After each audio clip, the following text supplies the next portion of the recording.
Sean Murphy is one of the real stand-up guys in the industry. The way he treats fans and detractors with equal amounts of dignity and respect is admirable, making it even better that he's one of the hottest creators in the industry.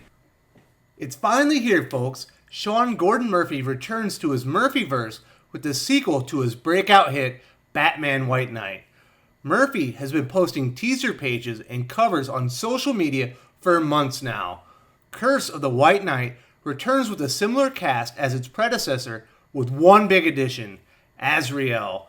Saint Batman is an interesting inclusion to Murphy's established Batman universe. Readers didn't quite know what to expect from White Knight, but strong word of mouth quickly spread through the comic industry. The book soon became a cult classic and fan favorite.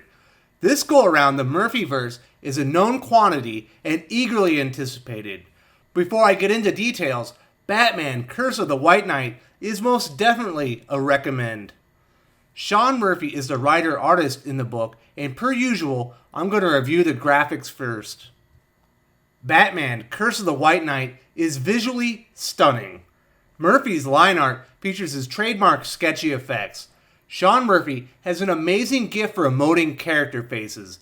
Without knowing anything, the reader can identify something is severely wrong with Lord Arkham. He looks fantastically evil and dangerous. His eye for details is also among the very best in the industry. The costume design for Bruce Wayne's sword-wielding relative is superb. You can see he's equipped with a whip, a knife, and appears to be outfitted with a utility belt of sorts. The opening page is realized in fantastic fashion, and it only gets better as the book moves along. Sean Murphy's character designs continue to shine. His Batman has a familiar but very distinct look and feel, most notably his enormous chin. He looks like he can take a massive punch. I like how this page centers on Bruce and Barbara Gordon, but the narration flows perfectly around them. There's a fair amount of information provided, but it never feels overwhelming. Murphy's page layouts have a lot to do with it. Color artist Matt Hollingsworth continues his stellar work on the White Knight series. His muted color palette perfectly illuminates Murphy's harsh, gritty Gotham setting. I'm not going to really get into the Azrael portion of the story. It's mostly groundwork setting up for a bigger role, but the last few pages featuring the character are unquestionably stunning. The lighting of the scene, especially the silhouette, is perfectly understated before the grandiose reveal of the sword. This book has a look and feel totally unique to Sean Murphy and Matt Hollingsworth. White Knight set the bar for future Murphyverse books at a tremendously high level. Curse of the White Knight, Book 1, manages to exceed it. I rated it a perfect 5 out of 5. I'll be honest, this book doesn't score perfectly on either characterization or plot, but the writing in the book is also very high quality. I'm going to cover some of the characterization first before briefly assessing the plot. Joker escaping from Arkham with help from the Crooked Warden is up first. The Warden explains Arkham is empty because the facility is being renovated as part of the Napier Initiative. The mere mention of the name sends Joker into a rage. Joker wants no association with Jack Napier or any of his actions on the previous story. As far as he's concerned, they are two different people. I'm not sure if Joker is afraid to know there is a part of him that's inherently good, or if this is just part of his violent nature. It will be interesting if anyone uses this weakness against him as the story progresses. I also have a bit of an issue with the Napier Initiative, but I'm going to cover that in detail in a couple minutes. Next, we find Bruce in Wayne Manor, and I must say, I really like the shadow of Batman behind him in the top panel. It's a good touch. Murphy placed a ton of Easter eggs in the last book, so definitely be on the look for more of them in Curse of the White Knight. He's reading the very tender goodbye letter Alfred left him after he passed in the previous story. Bruce is still haunted by the events and loss of his father figure, but he appears to be moving on and finally feels it's time to look for the gift Alfred mentions in the letter, finding an old book titled Edmund Wayne and dated 1685. Finally, Batman and Dick Grayson argue about whether now is the time to reveal his identity. Bruce believes there are too many unintended consequences of Batman. Dick encourages him to join GTO, but Bruce refuses due to its association with Jack Napier. Dick retorts, Napier wasn't the Joker, he was the good guy. Bruce's response is very telling.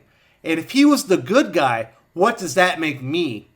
Clearly second-guessing his own nature following the events of White Knight. I understand Bruce is angry in this exchange, but his expression more resembles mania and looks too evil in my opinion. This is all very interesting and builds well from the previous book, but I find it hard to believe anyone can separate Joker and Napier. Everyone in Gotham knows they are the same person. It's hard to swallow Batman second-guessing his life's work or ceding any moral authority to a man with multiple personalities.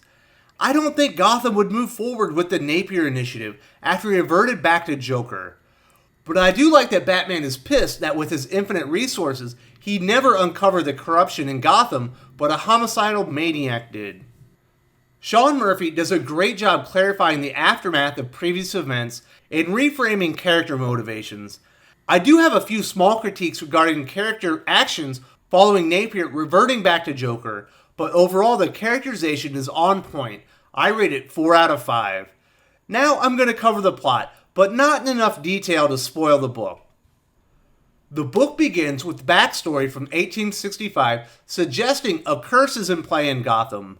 The Joker then escapes Arkham after retrieving an object of some value with help from the Warden. Batman and Commissioner Gordon investigate Joker's latest escape and quickly sniff out the Warden is lying. There's one portion of the plot that feels off to me. It suggested that Gotham's elite conspire to free dangerous criminals from Arkham. This makes sense, but the motivation feels a bit silly to me. They want Batman's rogues gallery to continue damaging the city, driving down real estate prices. I get rich people are bad, but wouldn't facilitating their escape to keep Batman occupied while they secretly run Gotham's underworld make more sense? Anyway, after Batman scares the truth out of the Warden, Bruce and Gordon visit Arkham Asylum to investigate.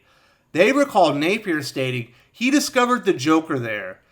The duo uncover a secret passage in Joker's vacated cell that leads to a sealed well. The only clue is an old bone Bruce takes to analyze. It's nice seeing the world's greatest detective investigating crimes again. Batman and Barbara chase down their only clue, discovering the bones are 300 years old. Barbara recites an old children's poem about Lafayette Arkham, the previous owner of Arkham Asylum and said to be a vampire. Bruce mentions the bone dates match up to the chest Alfred left him. It contained a book too brittle to handle without restoration and a whip, made from bat leather. Sean Murphy does a great job laying the foundation for another amazing story in the Murphyverse. There's not really room for any action yet, and the issue is exposition heavy. Despite that, it doesn't come off as overwhelming and reads at an extremely brisk pace. I rate the plot in Batman Curse of the White Knight, Book 1, 4 out of 5.